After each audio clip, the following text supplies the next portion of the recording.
Welcome to PlanningPME. In this video, we will show you how to make an effective schedule in just 10 steps. First, create your human and material resources.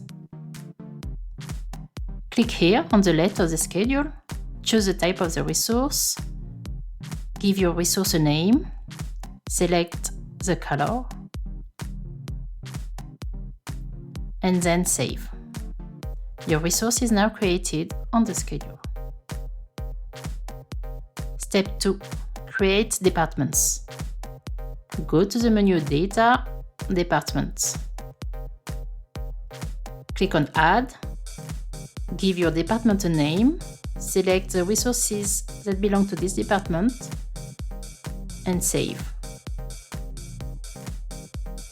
You can then filter the schedule on the new department created from here. The planning is now filtered on the department created. Step 3. Display 1 day, 1 week, 1 month or more. Navigate the schedule easily. Display the day, the week, the month, or a date here directly from the calendar. You can also go back to the current date. Step 4. Create a task. This step is just easy. Click directly on the schedule or draw a rectangle. Select a label from the list.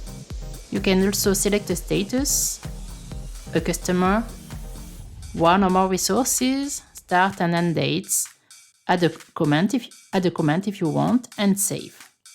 Your task is then displayed on the schedule.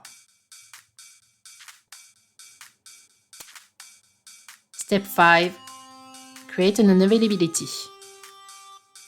An unavailability represents an absence, a leave, a vacation, or any time off on the schedule. Right-click on the planning board and select New Unavailability. Select a label on the list, a status, and any other information such as start and end dates, then save. An unavailability is represented by a hatched rectangle on the schedule. Step 6. Customize the colors and the data. You can customize all the colors and add new labels to the existing lists. For example, here we are going to change the color of the appointment label and select the blue color. And when we come back to the schedule, we can see the task in blue. You can also add a new label from here, for example, meeting. We give the meeting a green color and then save it. This new label is now available in the list here when we create a new task. The new task meeting now appears in green on the planning board. Step 7. Choose the information displayed.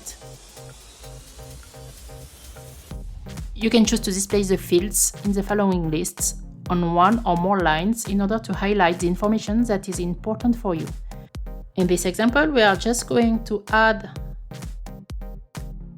the time on the third line. We can see here on the schedule the beginning and end time for each task. Step 8. Filter the schedule. Several filter options are available on the schedule. For example, you can display a single resource. In this example, we just display Mary. You can also display specific task labels. For example, here we are going to display just the task appointment. Step 9. You can create customized timetables for each resource. From the menu Data, Timetables, enter a new label, select the working days and hours, and then save. Then, when you go back in the resource card, go to the tab Timetables and select a new timetable profile. Here, the resource Mary does not work every Wednesday. Step 10. Invite users and manage users' rights. From this invitation menu, you can invite new users to the schedule. Enter the email address and click Send. The user will then receive an email to connect to the planning board.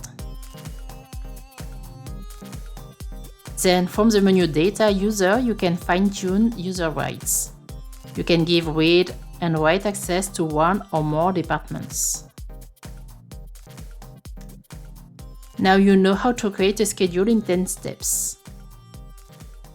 There are much more features available depending on your scheduling needs. Thank you for your attention and see you soon.